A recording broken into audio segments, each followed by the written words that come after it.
L'oppression de l'âme. Dis avec moi les oppressions diaboliques de l'âme. Les oppressions diaboliques de l'âme. Alléluia. Amen. Le dimanche dernier, nous avons vu le petit 1 qui était les oppressions corporelles. Et quand on parle d'oppression, on parle également de la dimension où il y a un oppresseur, amen, où il y a même un inspecteur, parce que oppression et oppresseur, c'est la même chose selon l'hébreu. Il dit ça signifie oppresseur ou bien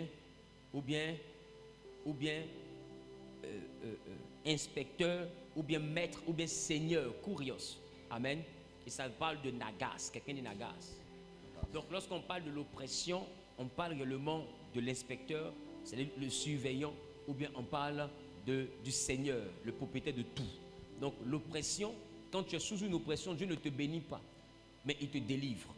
Quand nous étions en Exode chapitre 2 et que Dieu a rencontré Moïse, il a dit à Moïse, frères et sœurs, j'ai entendu les cris que font pousser les oppresseurs. J'ai entendu les cris, amen. J'ai vu la souffrance et je connais les douleurs de mon peuple, mais surtout j'ai entendu les cris que leur font pousser les oppresseurs. Alléluia. Donc ça veut dire que quand il dit je suis descendu pour les délivrer, il n'a pas dit je suis descendu pour les bénir. Il dit pour les délivrer et les conduire dans un pays où coule le lait et le miel. Donc ça veut dire que Dieu ne met jamais la promesse avant la délivrance. Dieu ne bénit pas quelqu'un qui a besoin de délivrance. Quand l'oppression est présente dans ta vie, Dieu ne te bénit pas. Ce qu'il fait, il te délivre. Parce que la meilleure délivrance qu'on peut donner à quelqu'un qui est dans l'oppression, c'est de le délivrer. La meilleure bénédiction qu'on donne à quelqu'un qui est oppressé, c'est de le délivrer. Imagine-toi un peu, quelqu'un qui est sous la captivité, une forme d'oppression, on l'a mis en prison à la Maca. Et puis tu viens lui dire, il est en prison depuis un nombre incalculable d'années. Il est réduit à une cellule de peut-être 5 mètres carrés. Qui me comprend un peu? Il ne peut pas aller devant, il ne peut pas aller derrière. Et puis toi, tu le bénis et tu le bénis avec une voiture. Est-ce qu'il peut sortir pour rouler la voiture? Est-ce qu'il serait épanoui? Tu le bénis avec des maisons. Est-ce qu'il est heureux?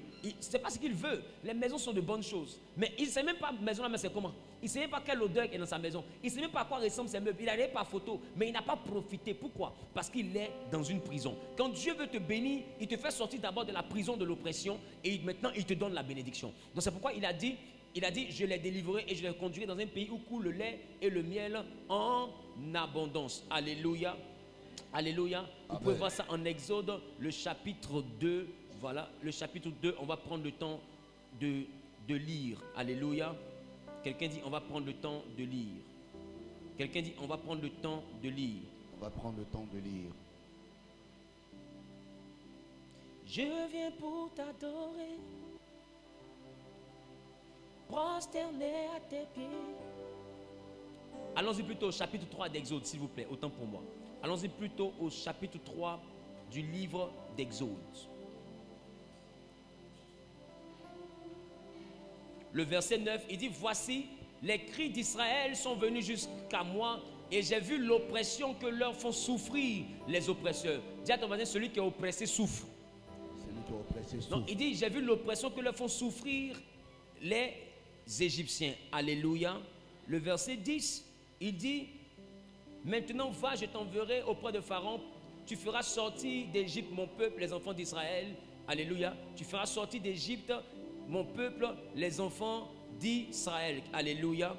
Quelqu'un a dit Amen. Amen. Quelqu'un a dit Amen. Amen. Quelqu'un a dit Amen. Amen. Quelqu'un a dit Amen. Amen. Donc, assieds-toi maintenant dans la présence de Dieu, s'il te plaît.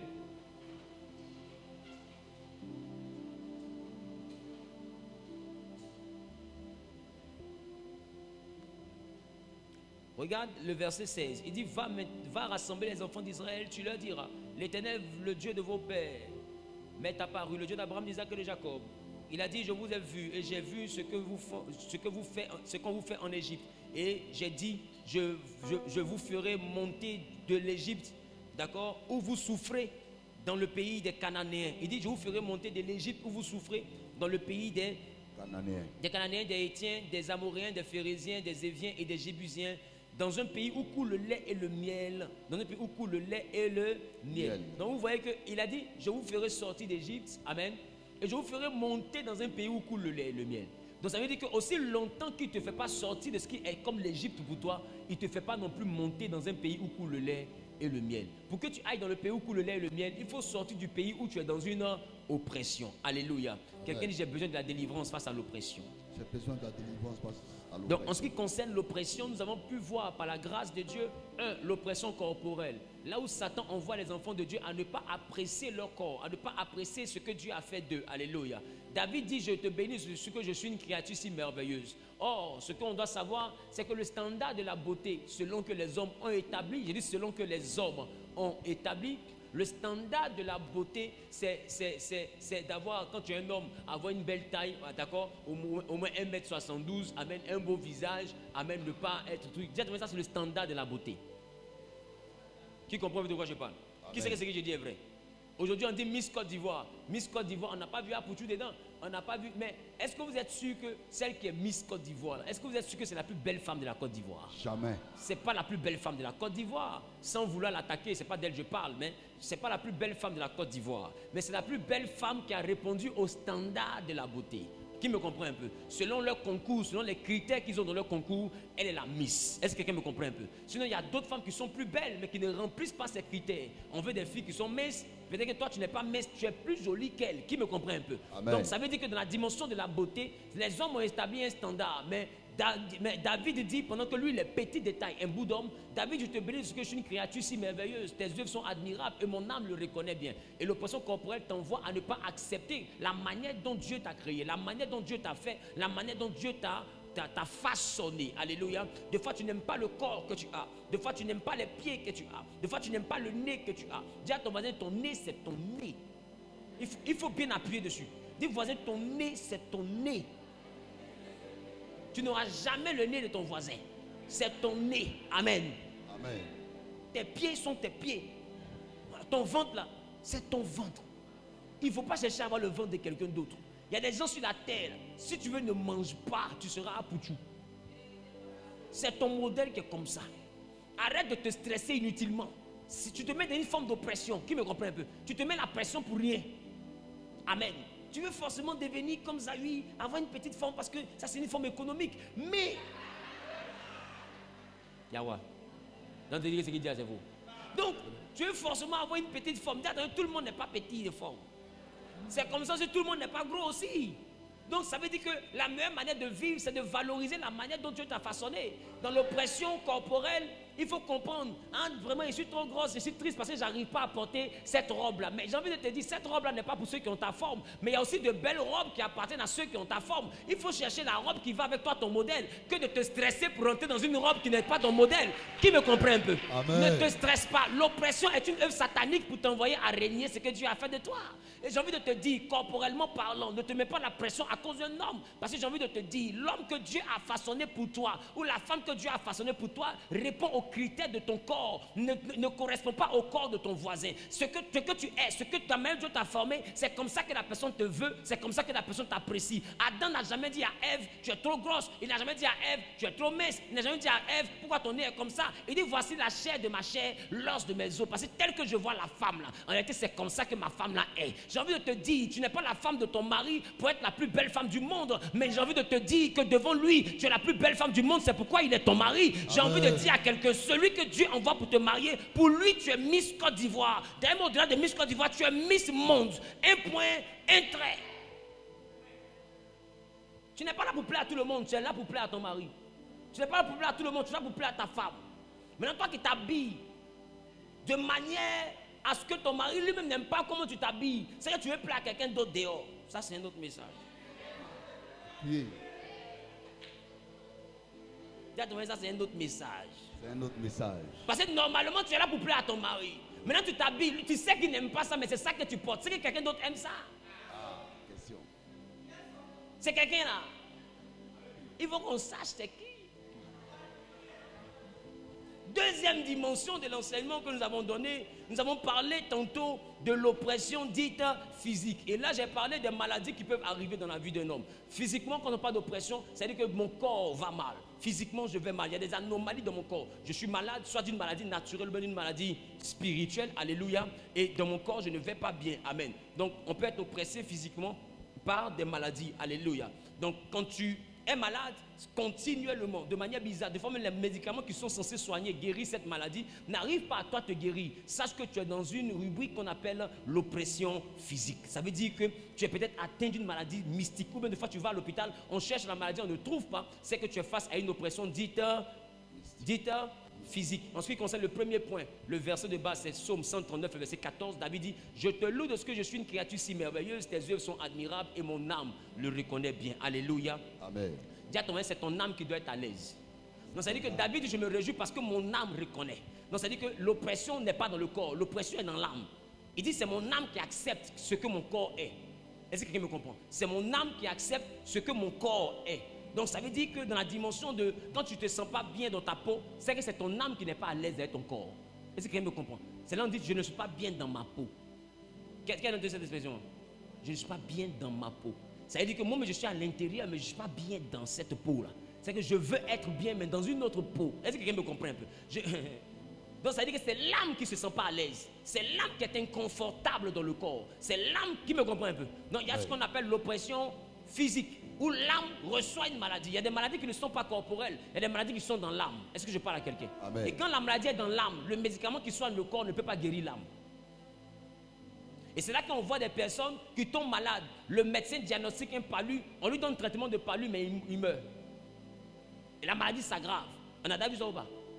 Oui. Le médecin arrive, lui-même il est dépassé, il ne comprend plus rien. Pourquoi? Parce que ce n'est pas une maladie naturelle, mais c'est une forme d'oppression physique. D'accord? Là, il n'a pas besoin d'un médicament, mais il a besoin d'une délivrance. Est-ce que je parle à quelqu'un? Quand quelqu'un est dans l'oppression, est-ce que Dieu le bénit? Dieu fait quoi? Dieu le délivre. Et ensuite, c'est quoi la plus grande bénédiction d'un homme qui est dans l'oppression? La délivrance. Dis avec moi la délivrance. La délivrance. Alléluia. Donc, Amen. en ce qui concerne l'oppression physique, vous êtes dans le livre de Luc, chapitre 13, le verset 16. Jésus parlait d'une femme. Il dit: cette femme, qui est une fille d'Abraham, que Satan tenait liée depuis 18 ans, ne fallait-il pas la délivrer de cette chaîne le jour du sabbat? Il dit: Satan l'avait tenu quoi? Liée durant 18 ans. Ça veut dire qu'elle était malade physiquement, mais Jésus appelle ça des liens de Satan. Vous comprenez? Elle est malade depuis 18 ans, mais Jésus appelle ça des liens de Satan. Ça veut dire que cette femme-là, elle ne pouvait pas être guérie par les médicaments. Certainement, elle prenait des médicaments. Mais depuis 18 ans, elle était toujours malade. Ce n'était pas normal. Et quand Jésus l'a guérie, il dit: ce n'est pas une guérison, c'est une délivrance. Il y avait des chaînes de Satan sur elle. Il fallait qu'on la délivre le jour du sabbat, mais de ces chaînes. Il dit Satan. Donc c'était une oppression satanique, mais qui était physique. Physiquement, elle était malade. Depuis 18 ans, elle traînait la maladie. Aujourd'hui, tu traînes une maladie. Tu traînes l'hernie discale. Tu traînes la colopathie. Tu traînes également l'ulcère. Tu traînes l'anémie. Tu traînes le diabète. Tu traînes la tension. Tu traînes des maux de tête. Tu traînes la grippe. Tu traînes la sinusite. Tu traînes des maladies depuis un an, depuis 5 ans, depuis 10 ans, depuis 20 ans. Des fois même depuis que tu es petit. D'autres même ont des traitements à vie. Tu dois prendre des comprimés à vie. Dis à ton voisin: Dieu ne t'a pas créé pour que tu sois malade à vie. Il a dit dans sa parole: il n'y aura pas d'infirme ni de malade dans sa présence. Parce que par le nom de Jésus, nous sommes guéris. Donc s'il y a une oppression physique qui se manifeste dans ta vie, je déclare et je prophétise qu'elle disparaît de ta vie au nom suprême de Jésus. Amen. Celui qui a dit Amen, bien propriétaire. Amen. Que Dieu maintenant, pendant que tu fais un pas en avant, tu dis Amen, bien te fasse sortir de la prison de l'oppression physique. Amen. Au nom suprême de Jésus. Troisième type d'oppression, j'ai parlé de l'oppression mentale. Et en ce qui concerne l'oppression mentale, le verset de base que je vous ai donné ici, c'était Luc chapitre 8, le verset 27. Et la Bible dit, lorsque Jésus fut descendu à terre, il vint au-devant de lui un homme de la ville qui était possédé de plusieurs démons. Depuis longtemps, il ne portait point de vêtements et avait sa demeure non dans une maison, mais dans les sépulcres. La Bible dit qu'il était fou et sa folie avait été causée par la présence des démons. L'oppression mentale est une oppression qui crée la dépression et qui crée la mélancolie, qui crée les insomnies, qui crée l'inquiétude. Satan de fois t'oppresse, mais dans ton mental. Physiquement, on voit que tout va bien, tu travailles, tu as une famille, mais tu n'es pas heureux, tu n'es pas heureuse. Quand tu dors, tu pleures, tu es mal à l'intérieur de toi. Qui me comprend un peu? en réalité la pression n'est pas dans ta vie. On te regarde, on dit mais normalement tout va bien, mais pourquoi tu pleures tous les jours? Parce que tu es victime d'oppression, mais une oppression mentale. Quelqu'un dit l'oppression mentale. Et c'est là que tu vois, deux fois des hommes, il est bien portant, il est sapé dans une grosse voiture, et puis on t'apprend qu'il a tiré dans sa tête. Qu'est-ce qui peut envoyer un homme qui a une femme, qui a des enfants, qui a une entreprise, qui attend? Quel problème peut l'envoyer à se tirer une balle dans la tête? Ça veut dire qu'il a été victime d'oppression mentale, et l'oppression mentale l'a convaincu que le suicide était la seule solution. C'est pour dire que il n'avait pas compris, s'il n'était pas dans cette oppression, il aurait compris que tant qu'il y a la vie, il y a de l'espoir. La vie nous présente toujours une solution face à un problème. Donc quand tu es dans l'oppression mentale, tu ne vois pas la solution. Tu te dis de fois que finir avec ta vie, c'est la seule solution. Tu pleures, tu n'as pas le bonheur. Peu importe ce qu'on te donne, tu n'es jamais satisfait. Parce que ton problème n'est pas physique, ton problème n'est pas corporel, mais ton problème est mental. Quelqu'un me comprend un peu? Tu n'es pas à l'aise. Des fois, tu as l'impression que partout où tu vas, les gens te regardent mal. Tu as l'impression que partout où tu vas, on peut te mettre à l'écart. Du coup, tu es toujours sur tes gardes. Parce que dans ta tête, tu ne vas pas mal, tu ne vas pas bien. Tu as l'impression que tout le monde veut ton malheur, que tout le monde ne veut pas de toi. Il y a un esprit de rejet qui est dans ta mentalité. Qui me comprend un peu? Parce que c'est dans ta tête que tu es oppressé. Donc beaucoup de personnes vivent ce qu'on appelle l'oppression mentale. Tu as des complexes. Des fois tu es oppressé mentalement, mais tu as un complexe de supériorité. Tu te vois plus grand que tous ceux qui sont autour de toi. Ou bien tu as un complexe d'infériorité. Tu te vois toujours plus petit que les gens. Donc du coup tu es là, tu te caches toujours. Ou bien qui me comprend un peu? Non, c'est des problèmes qui sont dans ton mental. Je parle ou pas? Je parle ou pas? Je ne sais pas quelle forme d'oppression tu as du point de vue mental, mais que Dieu te délivre de ce type d'oppression au nom suprême de Jésus. L'oppression mentale vole le sommeil. Tu as sommeil, mais tu n'arrives pas à dormir. Tu es maintenu éveillé des heures durant. Oh, tu es fatigué. L'oppression mentale épuise le corps. Est-ce que je parle à quelqu'un? Et rend la vie amère. Et c'est des dimensions où tu as tout pour être heureux. Mais Satan ne te montre pas ce qui peut te rendre heureux. Il te montre tout ce qui peut te rendre malheureux. Qui me comprend un peu? J'ai envie de te dire, si la vie à partir d'aujourd'hui te montre une raison pour pleurer, il faut lui expliquer 1000 raisons pour sourire. Parce que tu n'es pas malheureux, tu n'es même pas misérable, tu n'as pas de problème, mais tu as des besoins. C'est pourquoi la Bible dit, faites connaître vos besoins à l'Éternel. Parce que le chrétien n'a pas de problème. Le chrétien est quelqu'un qui doit être à l'aise dans la richesse, à l'aise même dans la pauvreté. Paul a dit, il dit, j'ai appris à servir dans l'abondance. J'ai aussi appris à servir dans le manque. J'ai appris à servir dans la captivité, en prison, c'est-à-dire quand on le met en prison physiquement. J'ai aussi appris à servir dans la liberté. Il dit, en tout et pour tout, j'ai appris à me satisfaire de la condition dans laquelle je me trouve. Mais celui qui est dans l'oppression mentale, dès qu'il manque d'argent, il devient dépressif. Dès qu'il manque d'argent, il dort mal. Dès qu'il a un problème, c'est là que son corps chauffe. Des fois même Galère te donne la fièvre. Tu es couché et puis Galère même te donne la fièvre. Tu es là, tout ton corps te fait mal. Pourquoi? Peut-être tu n'as pas l'argent. Tu es là, tu ne peux même pas te lever. Tu tournes comme ça, même ton pied te fait mal. Pourquoi? Tu dis non, les sorciers t'attaquent. En réalité, ce n'est pas les sorciers, c'est Galère qui est en train de faire anniversaire dans ton corps. Parce que l'oppression mentale.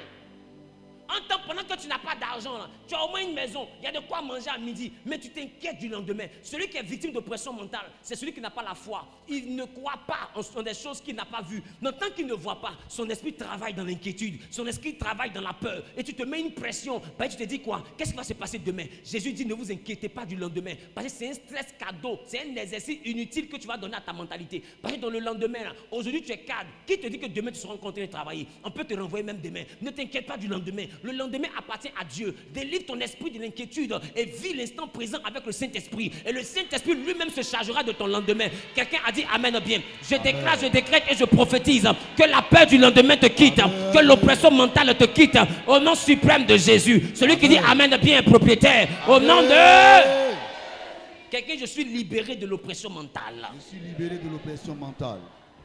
Arrête d'être dépressif. Arrête de t'inquiéter pour rien. Arrête de pleurer à tous les carrefours. Dis à ton mari, c'est une forme d'oppression. Alléluia. Amen. Alléluia. Amen.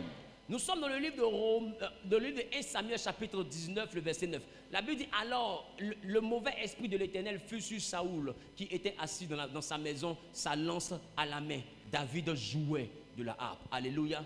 1 Samuel chapitre 19, le verset 9. Alléluia. Donc David était envoyé pour jouer de la harpe. D'accord? Mais Saoul, il avait un mauvais esprit qui le tourmentait. Ça, je parle maintenant de l'oppression spirituelle.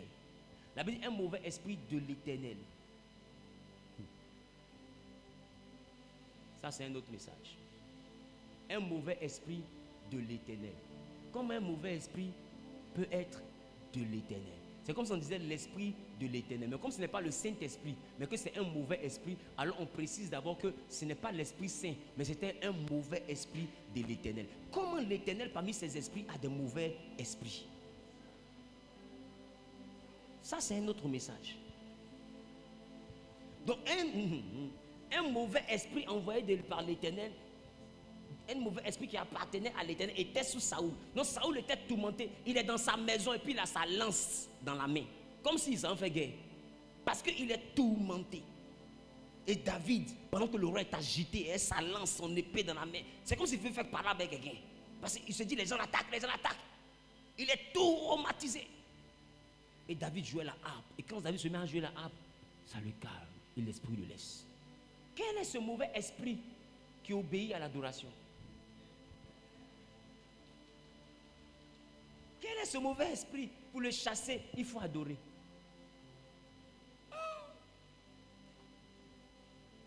Ça, c'est un autre message.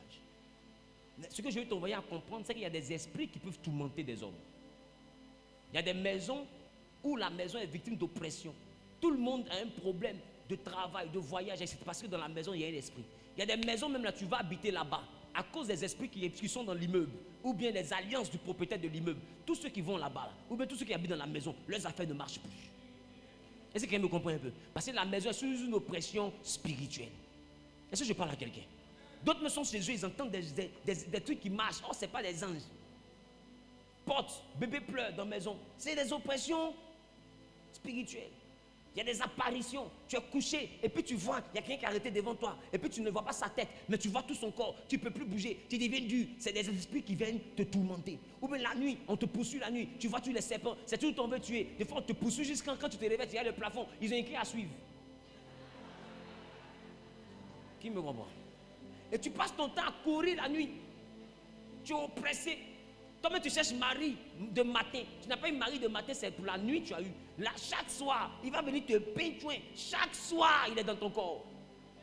Est-ce que quelqu'un me comprend? Amen. Chaque soir, mari de nuit est sur toi. Chaque soir, femme de nuit est sur toi. J'ai rencontré une de mes filles, elle dit, à un moment donné, papa, j'avais peur de dormir. Dormir. Parce que même quand je fais la sieste, il est là. Même quand je somnole comme ça dans le car, il vient faire un MP rapide. C'est-à-dire qu'elle dort comme ça, il a fini en même temps. Il est fort. Donc elle a peur de dormir parce qu'il va venir encore. Et son mari de nuit, je ne sais pas s'il était gourou, mais c'est qu'elle suit. C'est un esprit qui ne se repose pas. Qui me comprend?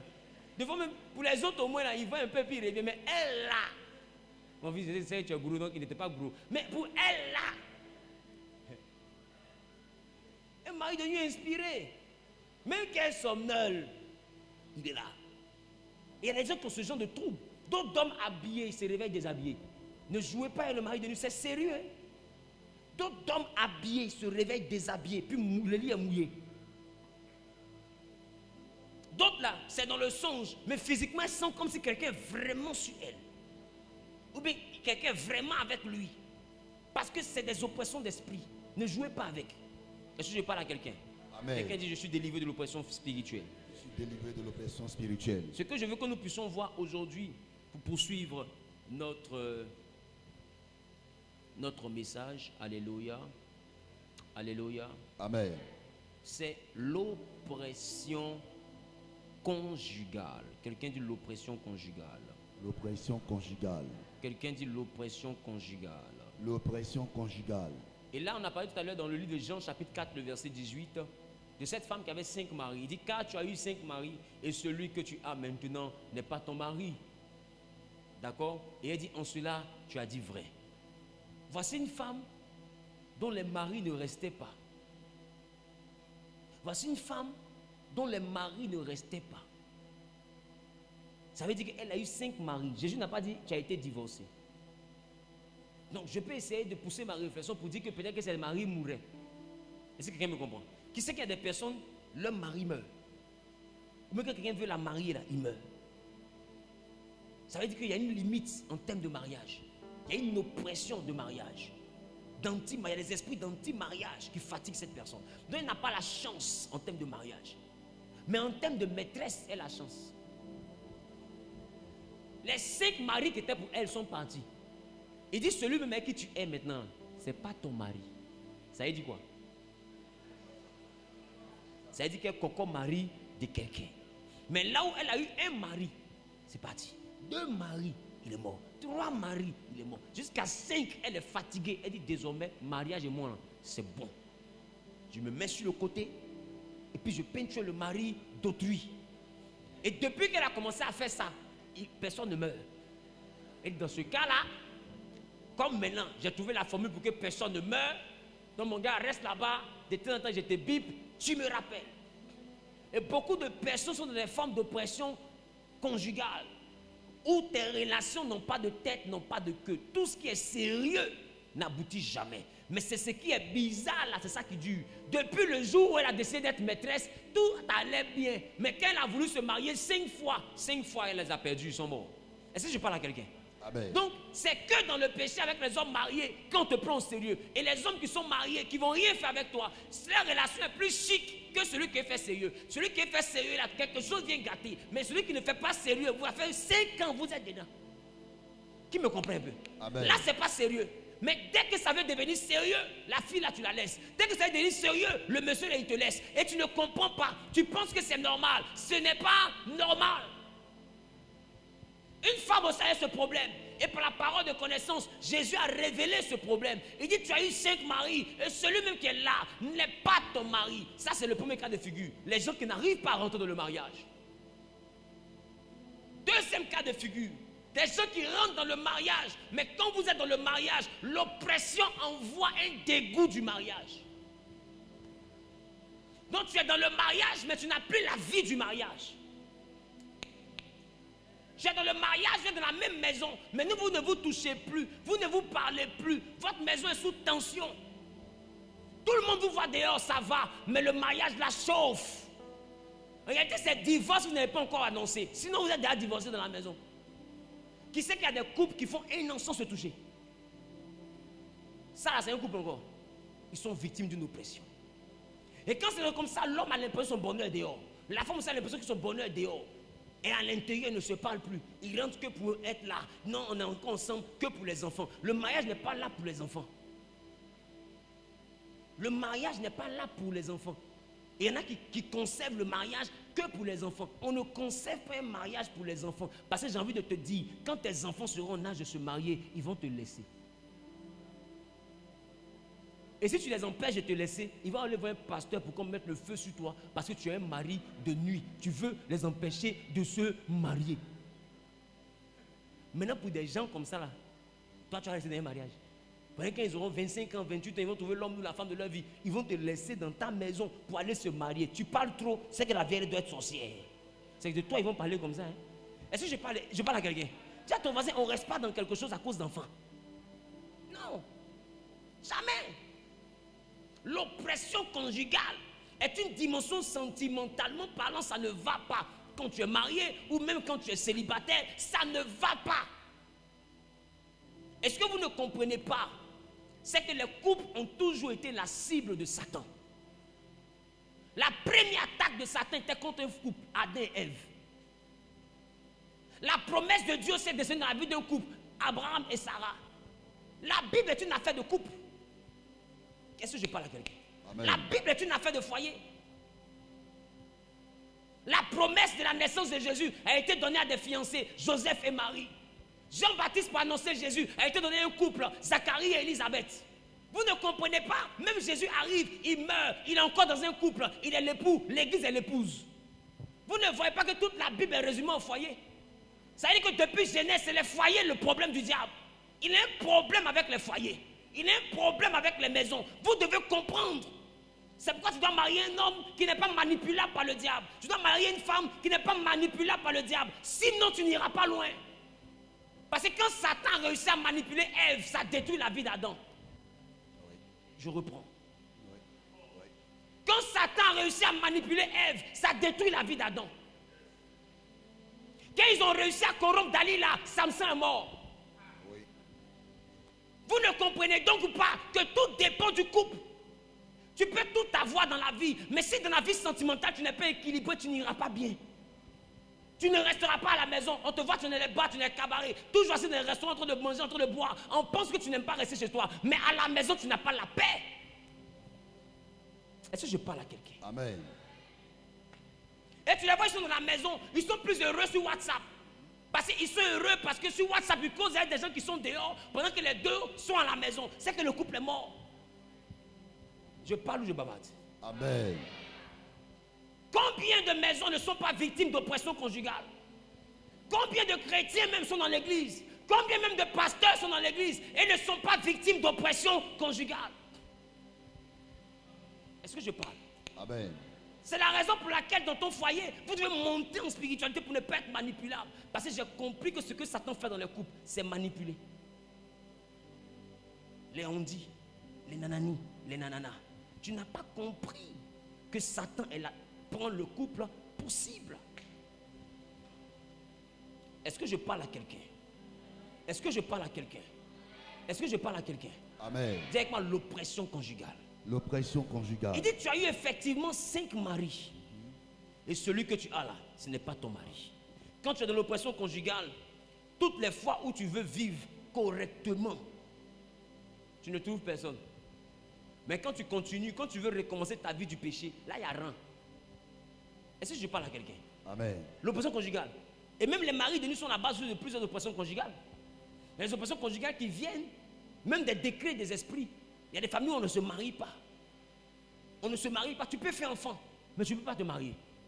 Et des gens ne se marient pas à cause de l'oppression conjugale. Est-ce que je parle à quelqu'un? Amen. Je déclare et je prophétise que toute forme d'oppression conjugale dans ta vie soit brisée au nom suprême de Jésus. Amen. Toute œuvre de la manipulation satanique dans ta vie sentimentale soit brisée au nom suprême de Jésus. Amen. Que Dieu te donne la victoire sur toute forme d'oppression conjugale au nom de Jésus. Amen. Celui qui dit Amen bien, il saisit la parole, est propriétaire de cette parole. Amen. Que tout esprit d'anti-mariage, toute alliance d'anti-mariage qui parlait contre toi et empêchait ta vie sentimentale d'aboutir, qui empêchait tes fiançailles d'aboutir, qui faisait qu'à chaque fois tu recommences sentimentalement parlant, soit chassé dans ta vie au nom de Jésus. Amen. Celui qui dit Amen est propriétaire. Pendant que tu saisis la parole, tu dis Amen bien, tu es propriétaire. Je relâche dans ta vie une onction qui te donnera la victoire sur les oppressions conjugales au nom de Jésus. Sur les oppressions conjugales au nom de Jésus. J'ai dit, toi tu connaîtras le bonheur. Toi tu connaîtras la stabilité. Toi tu connaîtras la victoire. Toi tu connaîtras le triomphe. Si ton père ne s'est pas marié, si ta mère ne s'est pas mariée, toi tu te marieras au nom suprême de Jésus. Si tes frères ne se marient pas, toi tu te marieras. Si tes soeurs ne se marient pas, toi tu te marieras. Si tout le monde est malheureux dans son couple, toi tu seras heureux dans ton couple. Au nom suprême de Jésus. Celui qui dit Amen bien est propriétaire. Celui qui dit Amen bien est propriétaire. Au nom suprême de Jésus. Quelqu'un dit l'oppression conjugale. L'oppression conjugale. Quelqu'un dit l'oppression conjugale. L'oppression conjugale. Il dit tu as eu 5 maris. Ma question, elle a eu 5 maris.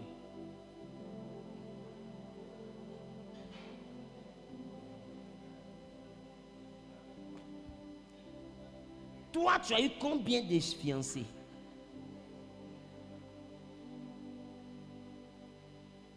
Tellement l'église ne comprend pas ce qu'on appelle l'oppression conjugale. D'autres ne comprennent pas et rentrent dans des fiançailles inutilement. Ça veut dire quoi? Vous avez des fiançailles de 2 mois. Après, vous retournez. Tu te fiances avec un d'autre encore 3 mois. Ma chérie, c'est gars égaux. Faut les fiancer sur ton nom. C'est pas fiançailles. Tu as ton mari, ça c'est gars égaux. Chaque 6 mois, tu as un nouveau dossier. Chaque 4 mois, tu as un nouveau dossier. Et l'autre fiancé là, on n'est plus ensemble. Et tu es heureux, tu es heureuse dans ça là. Tu es face à une oppression conjugale. Il faut que Satan te délivre de ça. Sinon tu seras dans une instabilité qui ne dira pas son nom. Apprends à prier pour sortir de la prison de l'oppression du point de vue conjugal. Si quelqu'un dit qu'on parle trop de mariage, dans l'affaire d'église, vous priez trop pour mariage, il faut dire qu'il nous a expliqué que toute la Bible, c'est affaire de mariage. Amen. Même pour sauver l'humanité du déluge, Dieu a choisi un couple. Il a choisi une famille, Noé et ses fils. Et ses fils-là, chacun a son mariage. C'est une affaire de mariage. Pourquoi est-ce que vous voulez enlever la Bible du mariage? C'est indissociable. Est-ce que je parle à quelqu'un? C'est indissociable. Donc, il est important que tu commences à prier pour sortir de toute forme d'oppression conjugale. Cette semaine, on va beaucoup prier pour ça, même si je serai au Gabon. On va prier pour ça à partir de 5 heures du matin. Les prières matinales. D'accord? De Amen. lundi à vendredi, 5 heures du matin. Mais cette semaine, on va commencer à partir de mardi. Amen. Mardi, 5 heures du matin jusqu'à vendredi, 5 heures du matin. Et le samedi, je serai ici à partir de 14 heures parce que mon avion atterrit samedi à 11h45. Donc, je sors de l'aéroport, je viens. Qui c'est qui j'ai déjà fait ça? Viens le faire encore. D'accord? Donc, il est important que tu prennes tes dispositions. Cette semaine, on ne sera pas ici le jeudi, le vendredi parce que je serai en mission. Mais on sera ici le samedi à partir de 14 heures. Alléluia. Amen. Quelqu'un dit j'ai la victoire sur l'oppression conjugale. J'ai la victoire sur l'oppression Quelqu'un dit j'ai la conjugale. victoire sur l'oppression conjugale. J'ai la victoire sur l'oppression conjugale. 6e type d'oppression, l'oppression professionnelle et financière. Je crois que ça t'intéresse. Amen. Amen. Je pense que ça t'intéresse. Job chapitre 1, le verset 14 et plus. Job chapitre 1, à partir du verset 14.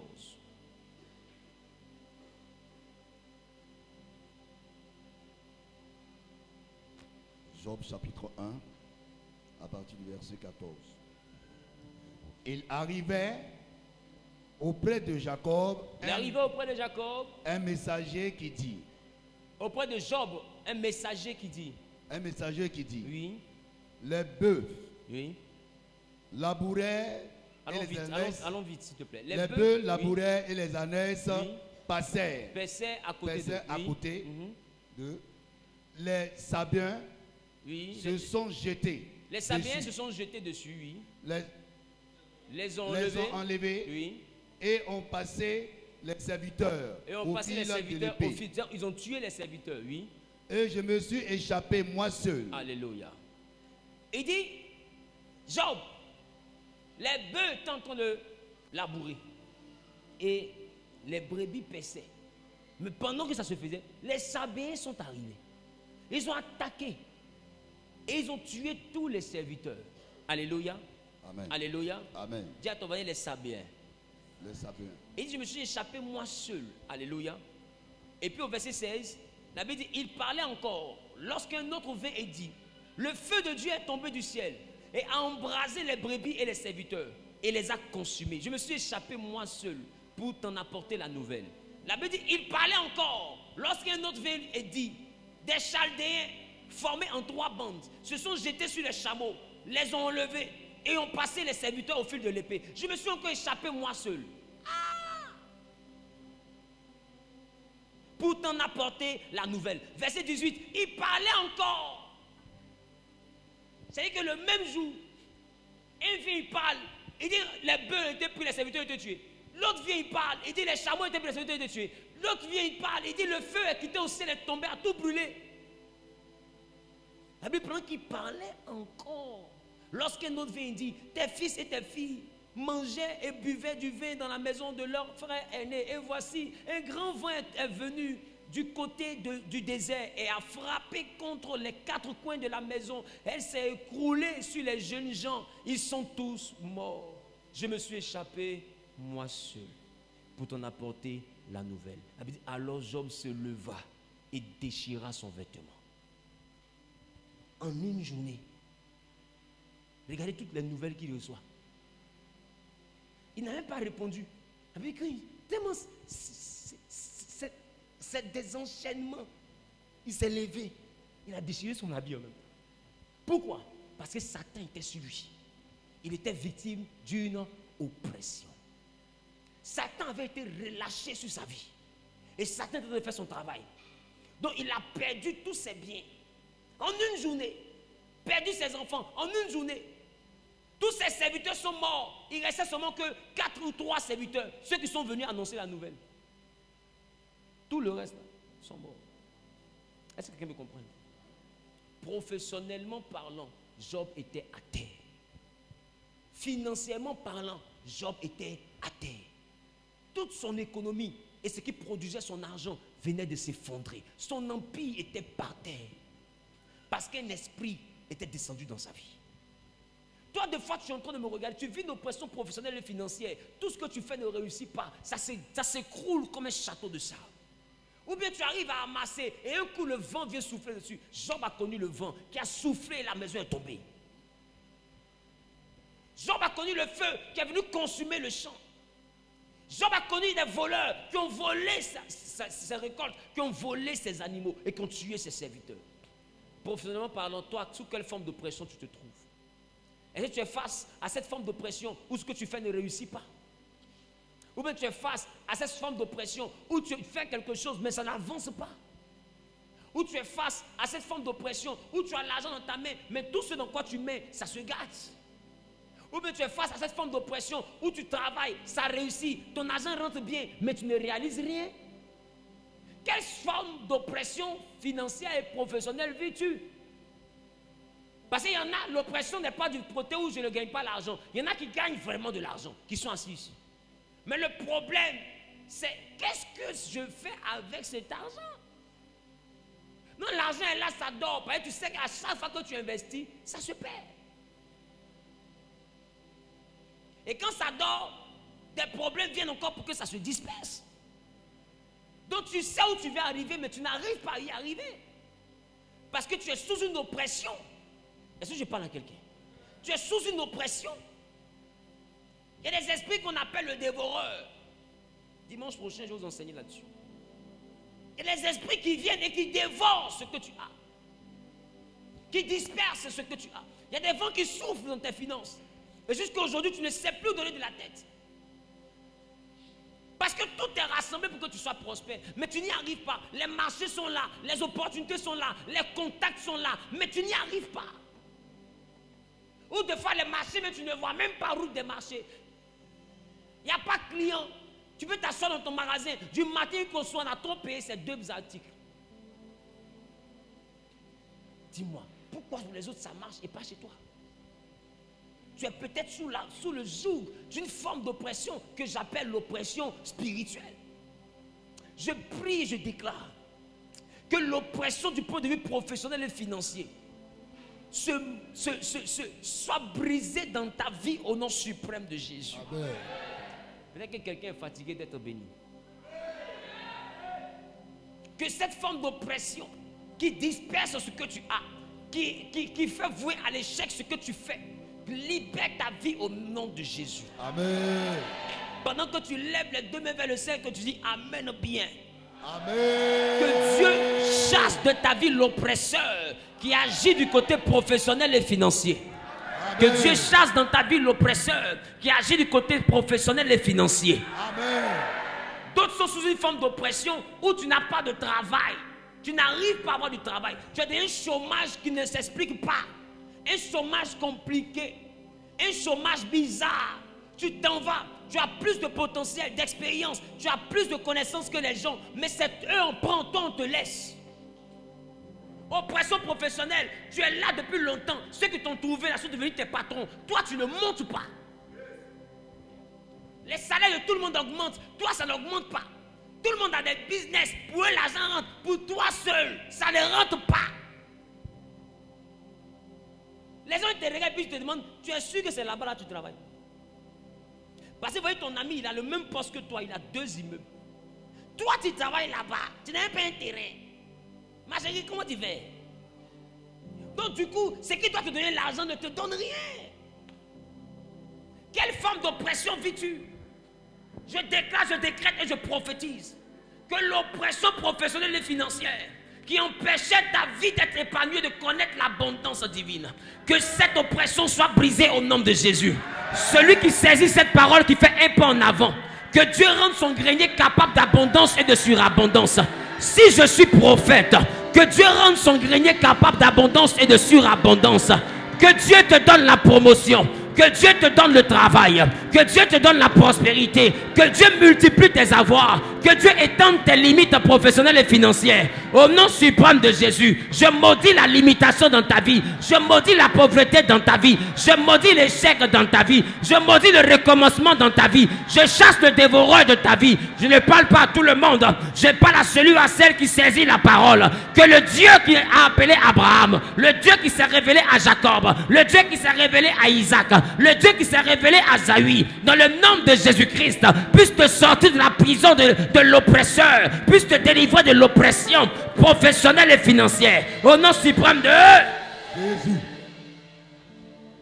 que Dieu te délivre de l'oppression. Amen. Du point de vue professionnel et du point de vue financier. Amen.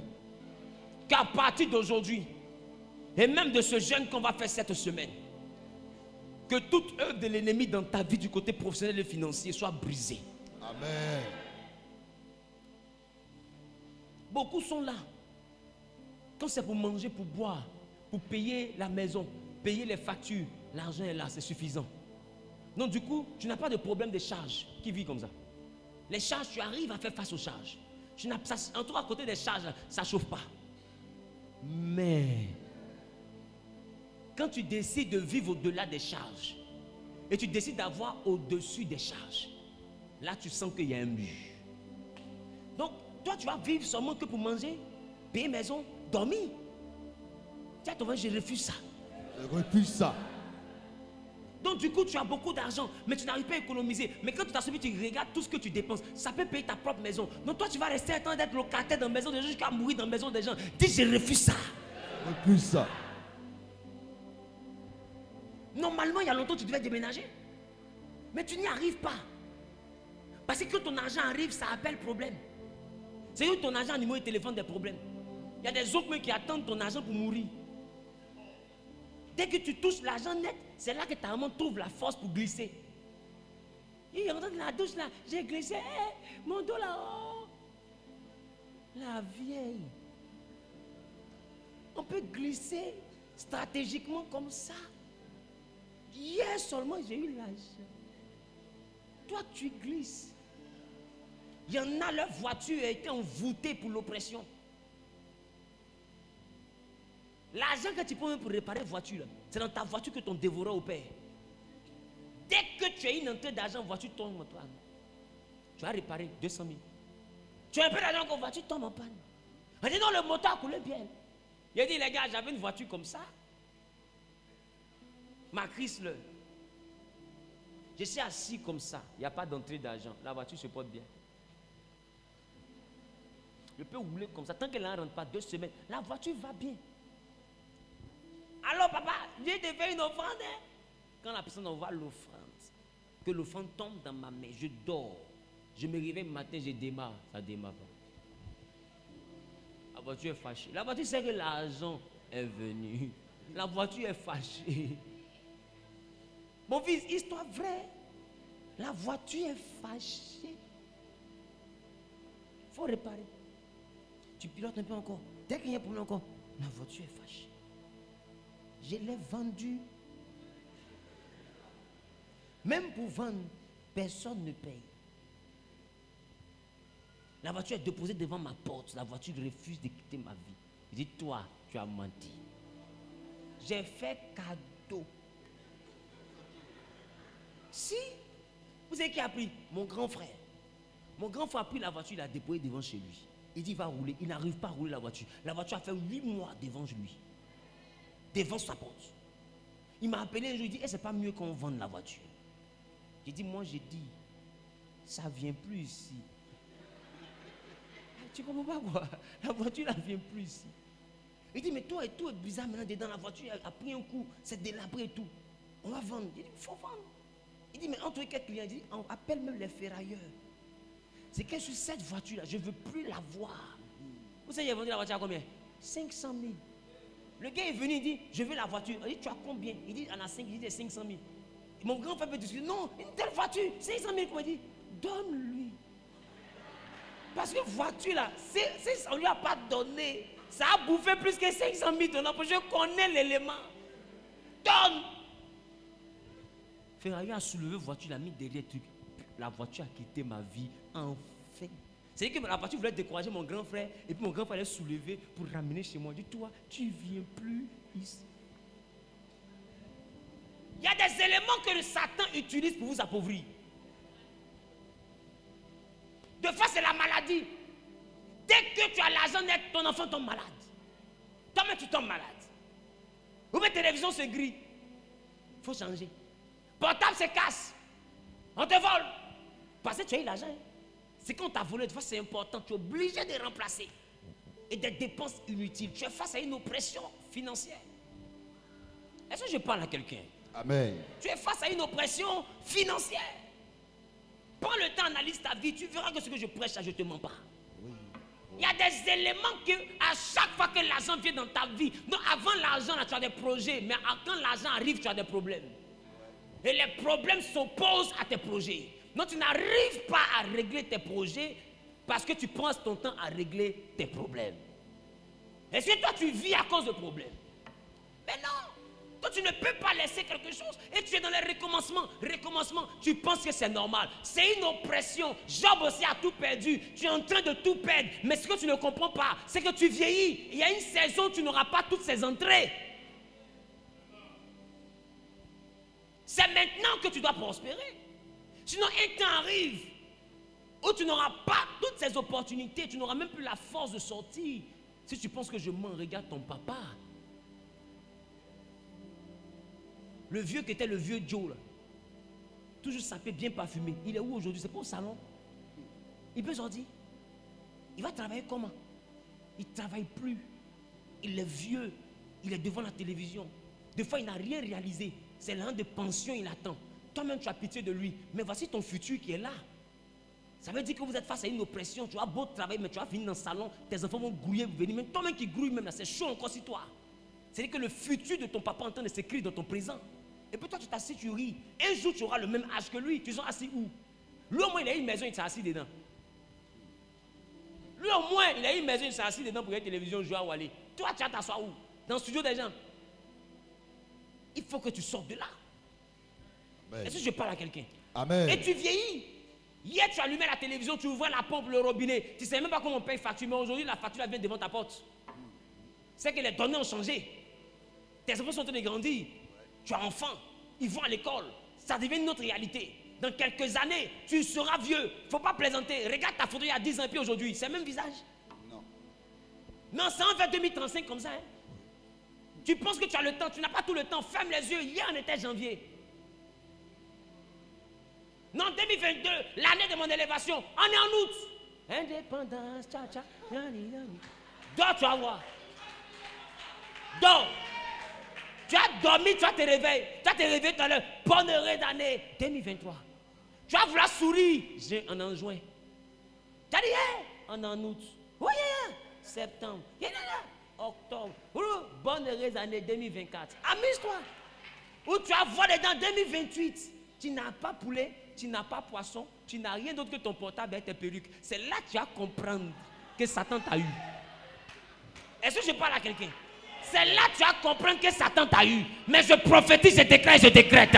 Que Dieu te donne la victoire. Que Dieu te donne la victoire. Que Dieu te donne la victoire. Que Dieu détruise les oppressions maléfiques dans les finances et dans le travail. Au nom suprême de Jésus. Celui qui dit Amen est bien propriétaire. Celui qui dit je reçois est propriétaire. Celui qui dit je reçois est propriétaire. Celui qui dit je reçois est propriétaire. Celui qui dit je reçois est propriétaire. Au nom suprême de Jésus. Tu ne connaîtras pas la pauvreté de ta famille. Si dans ta génération tout le monde ne prospère pas, toi tu prospéreras. Amen. Que les prisons sataniques dans l'oppression professionnelle et financière soient brisées au nom de Jésus. Soient brisées au nom de Jésus. Amen. Soient brisées au nom de Jésus. Amen. Où ils sont ceux qui étaient ici? Soient brisés au nom de Jésus. Que Dieu étende tes limites. Tu seras fort dans cette nation. Ah oui. Quand je vais poser cette action-là, il faut faire. Tu seras fort dans cette nation.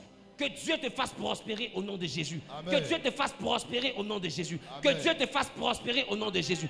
De la même manière que David était un berger. Et quand Samuel a prié pour lui, de berger il est devenu roi. Je te connecte ma qualité de prophète à la royauté divine qui était cachée dans ta vie. Au nom suprême de Jésus. Celui qui dit Amen bien propriétaire. Au nom suprême de Jésus. Celui qui dit Amen bien propriétaire. Au nom de Jésus. Là où ton commerce ne prospérait pas.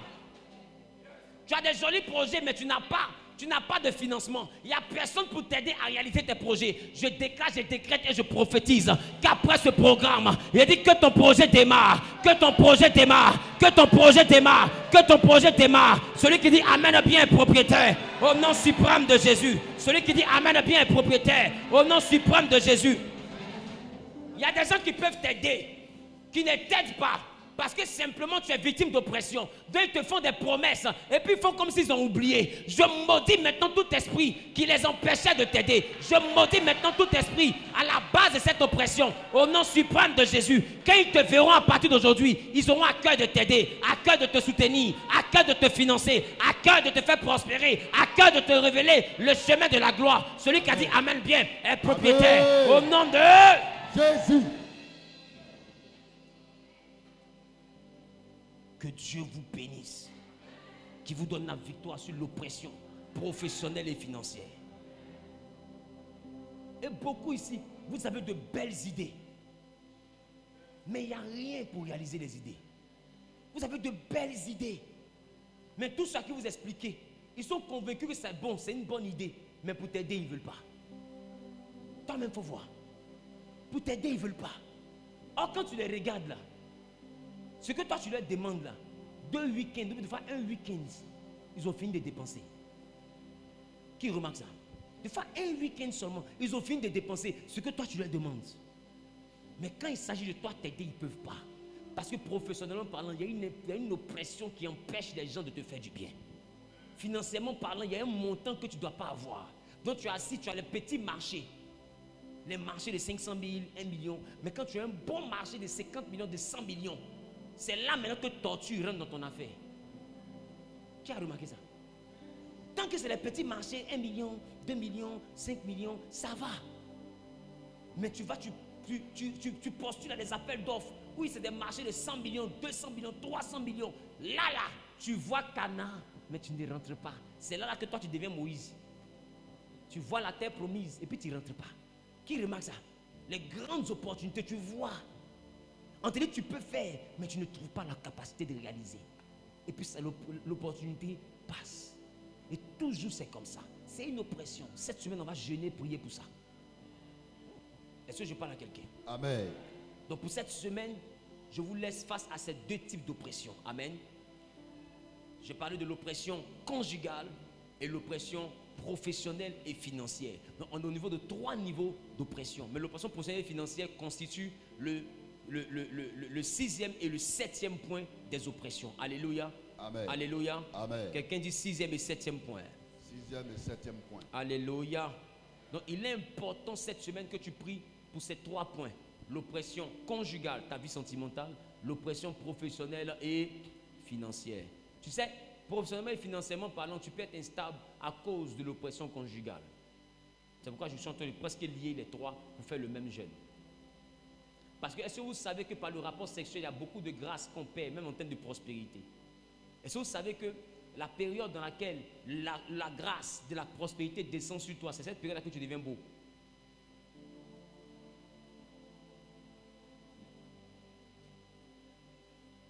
L'énergie de la prospérité active dans ta vie l'énergie de la sexualité. Les périodes où tu vois que les tentations deviennent les plus fréquentes et se multiplient devant toi sont des périodes où Dieu veut te bénir. Et il y a des périodes de foi. Il y a des périodes où quand les femmes te voient, tu as l'impression qu'elles vont mourir. Ou bien quand les hommes te voient, tu as l'impression qu'ils vont mourir. Ne pense pas qu'ils vont mourir, il n'y a aucune mort. C'est toi qui as une grâce. Et si tu ne fais pas attention, tu vas mourir. Tu vas laisser ta grâce dans l'autel. C'est que c'est une énergie qui est descendue sur toi. Ce n'est pas là que tu es devenue belle, mais c'est là que ta saison de prospérité. Est-ce que quelqu'un me comprend? Voilà pourquoi la Bible dit de se méfier de la femme étrangère, de peur que ton pain soit mangé dans la maison d'un homme cruel. Ça veut dire que par la sexualité, un homme cruel peut avoir accès à ton pain. Il faut faire attention. Il y a des saisons comme ça où vous voyez, et vous tombez dans les choses qui n'ont pas d'intérêt pour votre prospérité. Il faut faire attention. Ça, c'est un volet. Deuxième volet, quand tu es instable conjugalement, sentimentalement parlant, surtout pour les hommes, tu as plusieurs conquêtes et tu t'en occupes ou pas. Donc tu ne sais pas où ton argent va. Mais est-ce que tu as calculé le nombre de transports, de pommades, de tissage, de passage d'hôtel, de poulet, de vin, de sucreries que tu as payé? Tu as calculé? Elles sont 12, comme le peuple d'Israël. Est-ce que tu as calculé? Bon, faisons un calcul simple. Si chacune a mangé 30 000 par mois, ce qui est impossible, hein? Si chacune a mangé 30 000 par mois, elles sont 12. Ça fait 360 000 par mois. Entends, tu es d'accord avec moi que 30 000, c'est juste un rendez-vous. Yango, aller-retour, 10 000 est déjà presque mort. Tu as payé poulet, payé à loco, payé les caisses. Elle va te dire, je vais boire 20, tu vas payer 20, 4 000, 5 000. Quand tu sors de ce calcul, tu es à 20 000, 25 000. Maintenant, tu as de son transfert, va rentrer. Donc, allons-y maintenant. Un seul rendez-vous, tu es peut-être à 30 000 ou 40 000. Si tu as 2 rendez-vous, ça fait combien? Ça fait 80 000, non? 80 000, elles sont 12. Mesuré par 10 déjà, ça fait déjà combien? Ça fait 800 000. Plus 160 000, ça fait 960 000. Toi, tu vas me dire que ton argent, tu n'as pas l'argent. Tu as l'argent. Mais l'oppression conjugale crée automatiquement une conséquence d'oppression financière. Et tu dis, je ne sais pas où je mets mon argent. Ton argent est à l'hôtel. Tu as 960 000 de charges fixes en termes de peinturerie. Qui me comprend? Donc toi, tu es un employeur. Dis à ton voisin, tu es un employeur. Tu es un employeur. On lui peut dire, tu es un dur. Il n'y a pas l'homme pour toi.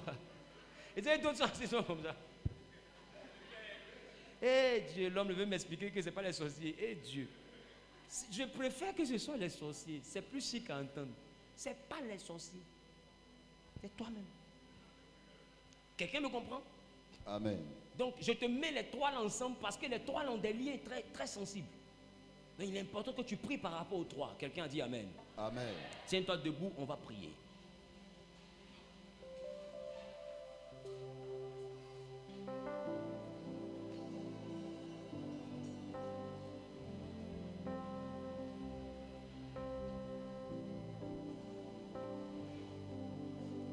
Restez devant, s'il vous plaît. Restez devant, s'il vous plaît.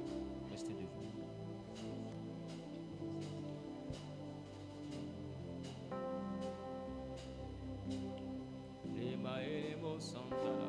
Tu vas parler à Dieu par rapport à ces trois formes d'oppression. On a 3 minutes. Tu vas prier pour détruire dans ta vie l'oppression conjugale. Toi qui n'as pas de stabilité, ou bien dans le mariage tu n'es pas heureux ou heureuse, ou bien dans ta vie de tous les jours, tu connais une instabilité sentimentale, ou bien tu connais une instabilité professionnelle, tu ne travailles pas, depuis des années tu ne travailles pas. Tu veux la grâce du travail, tu ne prospères pas, tu ne connais pas la promotion, tu veux cette grâce. Tu vas commencer à battre les mains, tu vas commencer à prier. Financièrement parlant, il y a des montants que tu n'arrives pas à dépasser. Tu sens un mur, tu vas commencer à battre les mains, tu vas commencer à prier. Tu as 5 minutes et lève, va commencer à prier. Commence à prier maintenant pour le premier sujet, oppression conjugale. Bas les mains et prie, bas les mains et prie, bas les mains et prie. Les katala, ba. Prie pour l'oppression conjugale afin de détruire les forteresses, de détruire les œuvres de l'oppression conjugale. Bas les mains et prie. Bien-aimé, je n'entends pas ta voix. Relâche le feu sur l'oppression et l'oppresseur. Sur toute œuvre de l'oppression conjugale, oppression sentimentale, qui crée une instabilité dans ta vie sentimentale. Sois brisé, sois consumé, sois anéanti au nom de Jésus. Sois brisé, sois consumé, sois anéanti au nom de Jésus. Sois brisé, sois consumé, sois anéanti au nom de Jésus. Parle à Dieu, parle à Dieu, parle à Dieu, parle à Dieu, parle à Dieu. Les brochakata la baba, les mantolo broquita la baba, les brosanta la baba baba, les matele boshabada la bakelebo, les mama et les brochakata la braquete, maquete les cala braquete, mama cala bakelebo, mama. Les katala baba, les brocanta la bakelebo. Parle à Dieu, parle à Dieu, parle à Dieu, parle à Dieu. Nous sommes exaucés au nom de. Tu vas dire à Dieu maintenant, mon Père, je prends autorité sur toute oppression. Lève la main droite en signe d'autorité. Je prends autorité sur toute oppression et tout oppresseur qui agit contre moi du côté professionnel, qui m'empêche de réussir professionnellement parlant, qui empêche mes projets d'aboutir, qui empêche l'ascension, l'élévation professionnelle. Je relâche le feu, je relâche le feu, je relâche le feu, je relâche le feu. Tout esprit qui empêche l'embauche dans ta vie soit brisé. Par les mains, commence à prier. Bien-aimé, prie. Que tous les autres noms disparaissent jusqu'à ce qu'il n'y ait que toi. Les autres noms disparaissent. Jésus prend la place. Jésus prend ta place. Jésus prend ta place. Jésus prend ta place.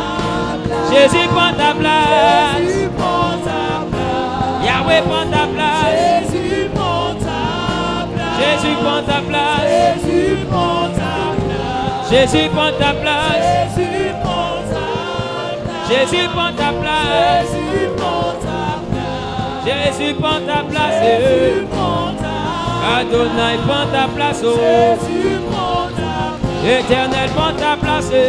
Pas le mépris, pas le mépris. Adonai prend ta place. Oh.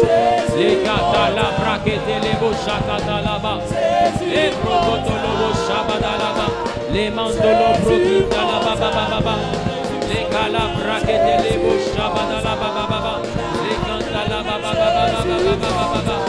Les prototolo canta là-bas. Pas le mépris, pas le mépris, pas le mépris. Tout esprit à la base de l'instabilité professionnelle soit chassé. Soit chassé, soit chassé, soit chassé, soit chassé, soit chassé, soit chassé, soit chassé, soit chassé, soit chassé, soit chassé. Détruis les prisons, détruis les prisons, détruis les prisons, détruis les ruses du diable, détruis les attaques du diable, détruis les œuvres du diable. Contre ta vie professionnelle, au nom de Jésus, par le mépris, relâche le feu du Saint-Esprit, relâche le feu du Saint-Esprit. Makata la baba baba, les guettes les brocanta la baba baba, les lebo santa la bakelebo, les gata la braquette, les mantolobo shabada la bakele, les la braquette les bo santa la, pri pri pri pri pri pri pri pri pri pri.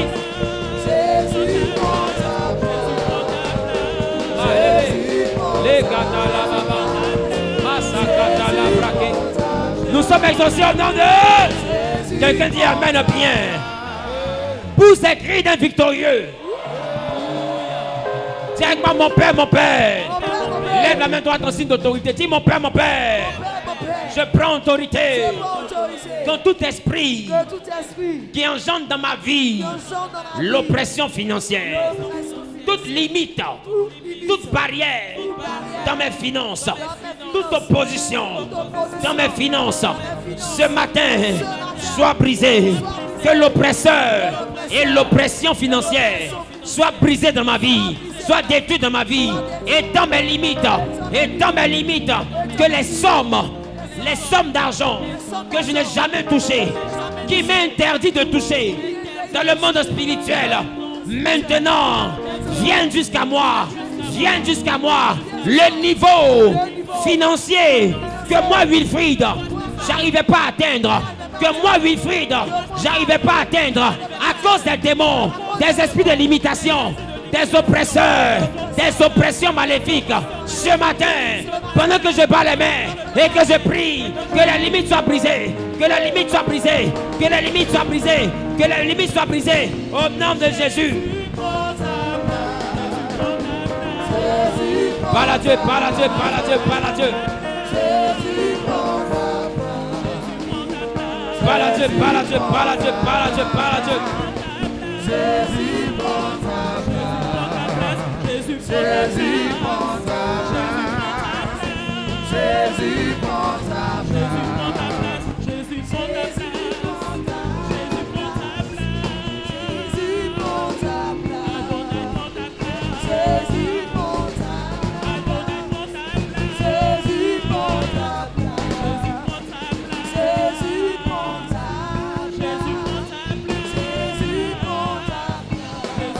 Parle à Dieu, parle à Dieu, parle à Dieu, parle à Dieu.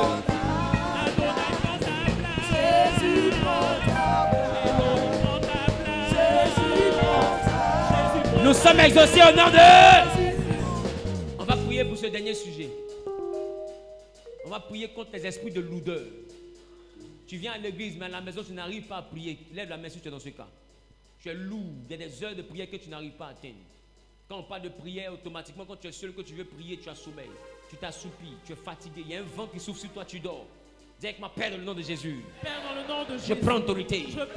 Sur toute œuvre de la mort spirituelle, de la lourdeur. Moi, Wilfried, je déclare, je décrète et je prophétise ma victoire sur la lourdeur, ma victoire sur la mort spirituelle. Je déclare ma victoire pendant que je prie, que tout esprit de lourdeur me quitte, que la vie de prière soit renouvelée, que ma vie de prière soit renouvelée, que ma vie de prière soit renouvelée, que ma vie de prière soit renouvelée, au nom suprême de Jésus. Par les mains et prie. Jésus, prends ta place. J'ai besoin de toi. Parle à Dieu, parle à Dieu, parle à Dieu, parle à Dieu. Jésus, prends ta place. Jésus, prends ta place. Jésus, prends ta place. J'ai besoin de toi. Jésus, prends ta place. Jésus, prends ta place. Jésus, prends ta place. Jésus, prends ta place. Jésus, prends ta place. Jésus, prends ta place. Mon Jésus, prends ta place. Prends ta place. Adonai, prends ta place. Prends ta place. Éternel, prends ta place dans ma vie. Prends ta place dans mes activités. Prends ta place, Adonai, dans mes finances. Éternel, Adonai, oh. Jésus, prends ta place. Éternel, prends ta place. Éternel, prends ta place. Est-ce que quelqu'un peut louer Dieu avec moi? Loue Dieu avec moi. Loue Dieu avec moi. Loue Dieu avec moi. Éternel, prends ta place. Jésus, prends ta place. J'entends pas, j'entends pas. Jésus, prends ta place. Éternel, prends ta place. Jésus, prends ta place. Adonai, prends ta place. Jésus, prends Demande à Dieu de prendre sa place. Oh, prends ta place. Jésus, prends ta place. Éternel, prends ta place. Jésus, prends ta Et Adonai, prends ta place. Prends ta place dans ma vie. Prends ta place dans mon foyer. Jésus, prends ta place. Prends ta place dans mes finances. Prends ta place dans mon travail. Prends ta place dans ma santé. Prends ta place dans mon ministère. Jésus, prends ta place. Adonai, prends ta place. Jésus, prends ta place. Éternel, prends ta place. Jésus, prends ta place. Est-ce que quelqu'un peut sauter pour chanter? Est-ce qu'il peut sauter pour Jésus? Oh, prends ta place. Jésus, prends ta place. Éternel, prends ta place. Jésus, prends ta place. Tu sais, pendant que tu es en train de louer, il faut voir dans ton esprit les sommes que tu n'avais jamais pris, on vient te donner. Il faut voir dans ton esprit le travail que tu n'arrives pas à avoir quand tu as embauché. Il faut voir dans ton esprit la promotion que tu n'avais pas avant, tu as promu. Il faut voir dans ton esprit la limitation, tu n'arrivais pas à te marier, tu vas te marier. Ton foyer était troublé, il connaîtra la paix. Il faut voir ces choses dans ton esprit. Jésus, prends ta place. Oh, prends ta place. Jésus, prends ta place. Éternel, prends ta place. Jésus, prends ta place. Adonai, prends ta place. Jésus, prends ta place. Éternel, prends ta place. Jésus, prends ta place. Adonai, prends ta place. Jésus, prends ta place. Pendant que tu es en train de danser ton Dieu, les choses sont en train de se faire dans le spirituel. Les choses se font dans le spirituel. Éternel, prends ta place. Jésus, prends ta place. Prends ta place. Jésus, prends ta place. Prends ta place. Jésus, prends ta place. Nous sommes associés au nom de Jésus, prends Je déclare, je décrète et je prophétise que dans votre vie, que toute forme d'oppression conjugale soit vouée à l'échec. Que toute forme d'oppression professionnelle et financière soit vouée à l'échec. Que l'oppression spirituelle soit vouée à l'échec. Que l'oppression mentale soit vouée à l'échec. Que l'oppression physique soit vouée à l'échec.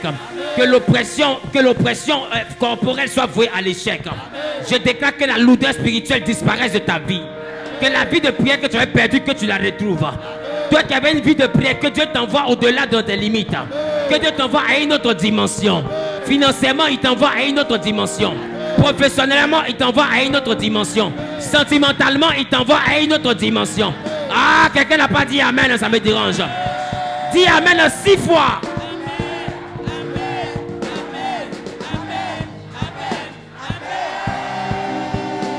Donne une vente d'acclamation puissante à Jésus.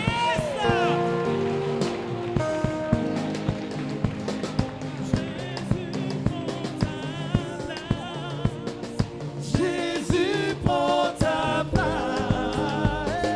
Jésus, prends ta place. Adonai, prends ta place. Jésus, prends